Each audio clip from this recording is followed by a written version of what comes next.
നിങ്ങളുടെ favourite shows ഇനി ഒരിക്കലും മിസ്സാവില്ല. ഇപ്പോൾ C5 കാണും നിങ്ങളുടെ ഫേവറേറ്റ് ഷോ തികച്ചും സൗജന്യമായി. അഖിക്കും ശ്യാമയ്ക്കും എങ്ങനെ നന്ദി പറയണമെന്ന് എനിക്കറിയില്ല. എന്തായാലും നമ്മുടെ കമ്പനിയെ ഒരു വലിയ തകർച്ചയിൽ നിന്നും രക്ഷിച്ചല്ലോ. ഇതാ ഇപ്പൊ നന്നായി. അമൃതയെടുത്ത് ഞങ്ങളോട് നന്ദി പറയുന്നേ. ശരിക്കും നന്ദി പറയേണ്ടത് അമൃതയെടുത്തിയോടാ. ഇതൊരു വല്ലാത്ത ത്യാഗ. വിവാഹം കഴിഞ്ഞ് വന്നു കയറിയ വീടിനെയും അവിടുത്തെ അച്ഛനും അമ്മയെല്ലാം ഇങ്ങനെ ആത്മാർത്ഥമായിട്ട് സ്നേഹിക്കുന്നവര് അമൃതയെടുത്തിയെ പോലെ കുറച്ചു പേരെ ഇന്നുണ്ടാവും അല്ലേ? അമൃതയെടുത്തിയപ്പോ ഒരു വലിയ തകർച്ചയിൽ നിന്നാ നമ്മുടെ കമ്പനിയെയും കുടുംബത്തെയും എല്ലാവരെയും രക്ഷിച്ചിരിക്കുന്ന. അഖി, അതിനെന്നെ ഇങ്ങനെ പുകഴ്ത്തി പറയേണ്ട ആവശ്യമൊന്നുമില്ല. ഒരു മരുമകളുടെ അല്ല, ഒരു മോളുടെ തന്നെ കടമയായത്.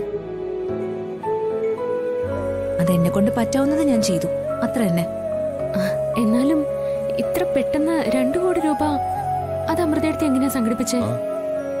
ശ്യാമേ, അത് എന്റെ പേരിൽ കുറച്ച് കുടുംബസ്വത്ത് അച്ഛൻ തന്നിട്ടുണ്ട്. വിഴിഞ്ഞം പോർട്ടിനടുത്താ. ഇപ്പൊ നല്ല വില കിട്ടുന്ന സ്ഥലമാ. അത് ലീസിന് കൊടുത്തു.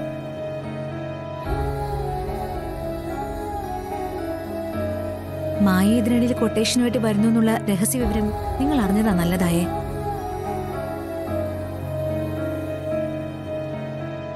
കൃത്യസമയത്ത് നിങ്ങൾക്കത് ആദ്യേട്ടനെ വിളിച്ചു പറയാൻ തോന്നിയത് അതിനേക്കാൾ വലിയ ഭാഗ്യമായി.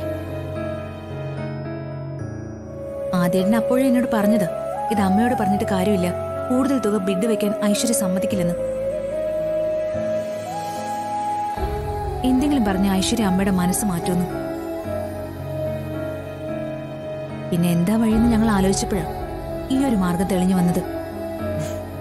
അമ്മയച്ഛനും എല്ലാവരും കരുതുന്നത് ലേലത്തിന് പിടിച്ച മിഷനറീസ് എല്ലാം ഞങ്ങളെ തുടങ്ങാൻ പോകുന്ന ഫാക്ടറിയുടെ ആവശ്യത്തിനാണെന്ന്. ഞങ്ങള് വേറെ പുതിയ മിഷനറീസ് എടുക്കാൻ പോവാ. അതിന്റെ അഡ്വാൻസ് കൊടുത്തു കഴിഞ്ഞു. പുതിയ ഫാക്ടറി അല്ലേ, ഗ്യാരണ്ടി ഉണ്ടാവും. അതാ സേഫ്. ഇനി ഇന്ന് ലേലത്തിൽ പിടിച്ച മിഷനറീസ് നമ്മുടെ കമ്പനിയിൽ കൊണ്ട് എത്തിക്കുമ്പോഴാ ശരിക്കും അമ്മയും അച്ഛനും എല്ലാവരും ഞെട്ടുന്നത്.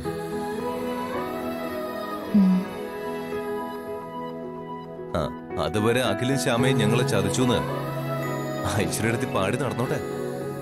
എന്നാലും അച്ഛനും അമ്മയ്ക്കും അത് വിഷമാവില്ലേ? എന്താ സംഭവിച്ചെന്ന് അഖിൽ സാർ എന്നെ അച്ഛനോട് വിളിച്ചെന്ന് പറഞ്ഞേ.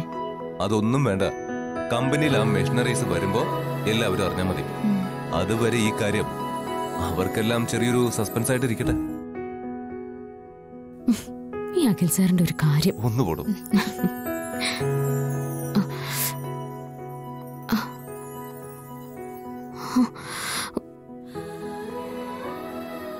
എന്തുട്ടി ശ്യാമേ?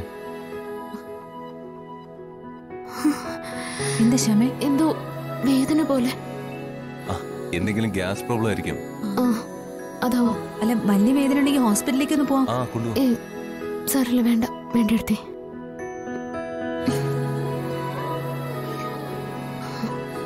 സാറില്ല, വേണ്ട വേണ്ട എടുത്തേ.